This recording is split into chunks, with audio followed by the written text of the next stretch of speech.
Dear friends, welcome to the session of First Flight, the book of class 10th and today's video. And in today's video, we are going to learn the First Flight poem.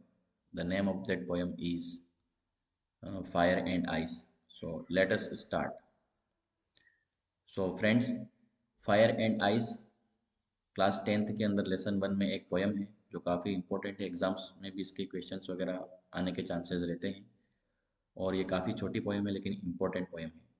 तो आइए read करते हैं इस poem को और समझते हैं इसका जो हिंदी मीनिंग है वो और उसका जो भी नोट्स हैं, जिससे कि एग्ज़ाम में हमको बहुत कुछ बेनिफिट होता है और आइडिया मिल जाता है कैसे आंसर लिखेंगे। तो आइए स्टार्ट करते हैं। इस पोएम में ये दे रखा है कि दुनिया जो है वो किस तरीके से ख़त्म होगी। दुनिया में कुछ बुराइयां हैं, उस बुराइयों के बारे में बता रखा है कि दुनिया किस तरीके से ख़त्म होगी। और पोएट का अपना भी व्यू है कि पोएट किस तरीके को सही मानता है। तो समझते हैं अपन लाइन को वन बाय वन समझते हुए, पढ़ते हुए समझते हैं। सम से the world will end in fire. कुछ लोग कहते हैं कि ये दुनिया है वो आग से नष्ट हो जाएगी। सम से इन आइस, लेकिन कुछ लोग कहते हैं कि ये दुनिया बर्फ से नष्ट होगी। From what I have tested of desire, लेकिन इस फायर और आइस दोनों में से मैं जिस बात को सही समझता हूँ वह बात है डिज़ायर। तो यहाँ पे डिज़ायर का मतलब होता है fire. I hold with those who favour fire, तो मैं उनकी तरफ हूँ जो फायर से दुनिया को नष्ट होने की बात करते हैं। तो फ्रेंड्स, यहाँ पे फायर जो है उसका अर्थ डिज़ायर होता है, अर्थात इच्छाएं। इच्छाएं आग की तरह बढ़ती रहती हैं। तो जब हम इंसानों की इच्छाएं बढ़ती हैं तो इंसान आपस में लड़ते हैं और लड़ने के कारण से दुनिया नष्ट होती है। तो पोएट है वो उन लोगों की तरफ कह रहा है कि दुनिया है वो फायर से ही नष्ट होगी। फायर का मतलब होता है डिज़ायर या इच्छाएं। तो लोगों की इच्छाओं के कारण से ये दुनिया नष्ट हो जाएगी, इस बात को पोएट सही मानता है। लेकिन दुनिया के लोग तो दो बातें कर रहे हैं ना। सम से कुछ लोग कहते हैं कि दुनिया फायर से नष्ट होगी और कुछ लोग कह रहे हैं दुनिया बर्फ से नष्ट होगी। तो पोएट कह रहा है कि मैं तो उन लोगों की तरफ हूँ जो ये कहते हैं कि दुनिया फायर से नष्ट होने वाली है। यहाँ पे फायर का अर्थ डिज़ायर होता है। But if it had to perish twice, लेकिन इस दुनिया को अगर दो बार मरना है या पेरिश होना है या ख़त्म होना है, अगर if it had to perish twice, अगर दुनिया को ट्वाइस का मतलब दो बार, अगर इस दुनिया को अगर दो बार ख़त्म होना था, I think I know enough of hate, तो मेरे मुताबिक नफ़रत भी बहुत इनफ चीज़ है दुनिया को नष्ट करने के लिए। यहाँ पे हेट का मतलब आइस जो है उसका मतलब हेट होता है, नफ़रत। To say that for destruction ice is also great, तो यह कहना कि डिस्ट्रक्शन अर्थात विनाश करने के लिए बर्फ़ भी बहुत बड़ी चीज़ है। एंड वुड सफिशी, और बर्फ़ सफिशियंट भी होगा दुनिया को नष्ट करने के लिए। बर्फ़ सफिशियंट होगा, तो बर्फ़ का मतलब यहाँ पर हेट है। तो फ्रेंड्स, इसका जो मीनिंग है वो हमको समझ लेना चाहिए कि यहाँ पर फायर का मतलब आग है, लेकिन आग का जो एक्चुअल मतलब है वो डिज़ायर है। आग किस चीज़ की आग? इच्छाओं की आग। जैसे आग बढ़ती जाती है वैसे ही इंसान की इच्छाएं बढ़ती जाती हैं। इंसान की इच्छाएं बढ़ती हैं तो इंसान आपस में अपनी इच्छाओं को पूरी करने के लिए लड़ते हैं। लड़ने के कारण से दुनिया नष्ट हो जाती है। और दूसरी बात यह है कि आइस, आइस का मतलब होता है नफरत।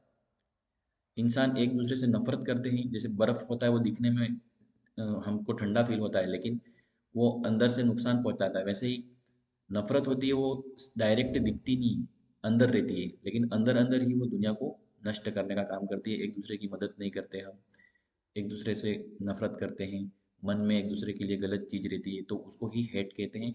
तो आइस का मतलब नफरत या हेट है और फायर का मतलब इस पोएम में डिज़ायर अर्थात इच्छाएं हैं। तो यहाँ तक हमने इस पोएम की खास बात को समझ ली है। तो इन लाइनों को भी मैंने आपके सामने पढ़ लिया है। आइए इसकी हिंदी भी हम समझ लेते हैं ताकि इसकी पूरी मेन बातें वो हमको समझ में आ जाएं। तो कुछ लोग कहते हैं कि यह संसार आग से नष्ट होगा और कुछ लोग कहते हैं कि बर्फ से नष्ट होगा। यहाँ आग का अर्थ इच्छा है और बर्फ का अर्थ नफरत है। मेरे अनुसार यह इच्छा या आग से नष्ट होगा। मेरे अनुसार मतलब कवि के अनुसार। दुनिया के अनुसार तो दो बातें हैं, लेकिन कवि के या पोएट के अनुसार ये बात है कि यह दुनिया आग से नष्ट होगी। मैं उन लोगों के साथ हूँ जो आग से दुनिया के नष्ट होने की बात करते हैं। यहाँ आग का अर्थ इच्छा है। अपनी इच्छा पूरी करने के लिए मनुष्य गलत काम करता है। हमारी इच्छाएं हमको वो दूसरों को समाप्त कर देंगी, क्योंकि इससे हम हिंसक या वायोलेंट हो जाएंगे। परंतु यदि दुनिया को दो बार मरना या नष्ट होना है, तो मैं सोचता हूँ, मैं जानता हूँ, नफरत काफ़ी है। यहाँ नफरत का अर्थ बर्फ है, या बर्फ का मतलब नफरत है, दोनों समझ सकते हो।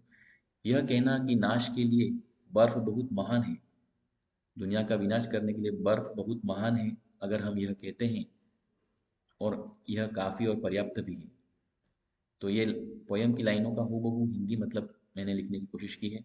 नफरत का अर्थ बर्फ है यहाँ पे। संसार में मनुष्य एक दूसरे से नफरत करते हैं, मनुष्य मदद नहीं करेंगे एक दूसरे की, और इस तरीके से मनुष्य जब एक दूसरे की मदद नहीं करेंगे तो दुनिया नष्ट हो जाएगी। तो ये था पोयम का हिंदी मतलब, जिसमें मैंने हिंदी में उसको क्लियर करने की कोशिश की है कि फायर का मतलब डिज़ायर और आइस का मतलब हेट होता है। आग का मतलब यहाँ पर इच्छाएं हैं, इच्छाएं पूरी करने के लिए लोग लड़ेंगे और दुनिया नष्ट होगी। और अगर दुनिया को दो बार नष्ट होना है तो वो बर्फ से नष्ट हो जाएगी, और उसके बाद किसी और चीज़ की ज़रूरत नहीं पड़ेगी। यहाँ पे आइस का मतलब नफरत है, और लोग एक दूसरे से नफरत करेंगे तो भी दुनिया नष्ट होगी। आइए उसका इंग्लिश के अंदर जो नोट्स लिखे हुए हैं और एक्सप्लेनेशन लिखे हैं उसको भी हम समझने की कोशिश करते हैं, जिससे आपको एग्जाम्स में आंसर राइट करने में हेल्प मिलेगी। Fire and ice is a short poem written by Robert Frost. Fire and ice एक शॉर्ट पोएम है जिसको रॉबर्ट फ्रॉस्ट ने लिखा है। In this poem tells that fire and ice will end destroy this world. यह poem कहती है कि आग और बर्फ इस दुनिया को नष्ट कर देगी या एंड कर देगी। Fire refers to the endless desire of one self. Fire का मतलब यहाँ पर किसी मनुष्य की एंडलेस डिजायर है, मनुष्य की अनंत इच्छाएं हैं। वो वन सेल्फ मतलब हर मनुष्य की जो भी इच्छाएं हैं वो ही फायर कहलाती हैं। वन सेल्फ की स्पेलिंग में यहाँ पर एक वर्ड, एक कैरेक्टर उल्टा हो गया है। ONE 1 SELF सेल्फ, ये स्पेलिंग आप लिख लेना इसके अंदर।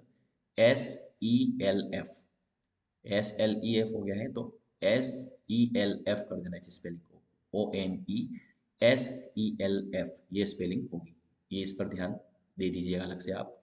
तो fire refers to the endless desire for one self. Fire का मतलब यहाँ पर किसी मनुष्य की एंडलेस डिजायर कहलाती हैं। And ice refers to hate with one another, और आइस का मतलब इस पोयम में है एक दूसरे से नफरत करना। Some people say that this world will end in fire. कुछ लोग कहते हैं कि ये दुनिया आग से नष्ट हो जाएगी। Some people say that this world will end in ice, और कुछ लोग कहते हैं कि दुनिया बर्फ से नष्ट हो जाएगी। Poet holds with the people who favour fire. लेकिन कवि उन लोगों के पक्ष में है जो कि आग से इस दुनिया के नष्ट होने की बात करते हैं। अकॉर्डिंग, ACCOR है, ओ के बाद आर आना चाहिए, लेकिन वो प्रिंटिंग में जो टाइपिंग में कुछ आर रह गया है। अकॉर्डिंग में ये वर्ड आप ध्यान रख लेना, ACCOR, ओ के बाद आर आएगा, DING। तो according to poet the world will end in fire. कवि के अनुसार यह दुनिया आग से नष्ट हो जाएगी, अर्थात इच्छाओं से नष्ट हो जाएगी। That means desire of human beings. तो यहाँ पर आग का मतलब इंसान की इच्छाएं हैं। ह्यूमन बिकम्स सेल्फिश, इंसान सेल्फिश हो जाता है। टू फुलफिल हिज डिजायर्स, अपनी इच्छाएं पूरी करने के लिए इंसान, फुलफिल मतलब पूरा करना, टू फुलफिल हिज डिजायर्स, अपनी इच्छाएं पूरी करने के लिए इंसान है वो सेल्फिश हो जाता है। एंड इट कॉजेज वायोलेंस, और उसके कारण से हिंसा फैलती है और वायोलेंस फैलती है, और यही चीज़ दुनिया के नष्ट होने का या डिस्ट्रक्शन का कारण बनती है। तो फ्रेंड्स, ये जो स्टेंजा अभी मैंने ये जो पैराग्राफ समझाया है, सम से लगा करके वायलेंस तक, ये ये जो फर्स्ट स्टेंजा है उसका जो है वो इंग्लिश में ट्रांसलेशन है, और इंग्लिश में लिखा है इसको। तो आप इससे इन लाइनों को, ये पोएम की फॉर्म में लिखिए, इसको हम नॉर्मल वे में इस तरीके से लिख सकते हैं। तो ये पूरा इसका एक्सप्लेनेशन जैसा हो गया है। ज़्यादा तो हम खुद भी लिख कर बढ़ा सकते हैं, पर ये तो मेन बात है, ये तो आपको लिखनी ही पड़ेगी। अब हम दूसरे पैराग्राफ, दूसरा स्टेंजा है उसकी बात करते हैं, जो बट से लगा करके सफिशी तक है। According to poet ice means hate, कवि के अनुसार बर्फ का अर्थ नफरत है। पीपल हेट वन अनदर, लोग एक दूसरे से नफरत करते हैं। They are not sensitive towards the feeling of others, लोग दूसरे लोगों की फीलिंग के मामले में सेंसिटिव नहीं है। मतलब इंसान अपने खुद के बारे में ही सोचते रहता है, उसके किसी काम से किसी दूसरे इंसान को क्या तकलीफ या नुकसान हो सकता है उसके बारे में इंसान कभी भी नहीं सोचता है, उसके बारे में इंसान सेंसिटिव नहीं होता है। ऑल्दो दे लिव टुगेदर, हालांकि ये सब लोग साथ में रहते हैं, यट फिर भी they hate other from inside, फिर भी ये लोग अंदर से दूसरे इंसान से नफरत करते हैं। मनुष्य सभी एक साथ रहते हैं, चाहे किसी जगह पर नौकरी करते हों या सोसाइटी में रहते हों, रहते सब एक दूसरे के साथ में मिलते हैं, हंसते हैं, बैठते हैं, सब कुछ करते हैं, फिर भी अंदर से किसी न किसी पॉइंट पे इंसान एक दूसरे से नफरत करते हैं। और ये हेट अर्थात जो नफरत है वही इस संसार को नष्ट कर देगी। तो पोएट ने जो भी बात हमको इस पोएम में समझाई है उसको मैंने आपको हमारे अपने हिसाब से समझाने की कोशिश की है। तो आप इस चीज़ को बार बार देखेंगे, रिवाइज करेंगे और समझेंगे, तो आपको इसकी जो मेन बात है वो समझ में आ जाएगी।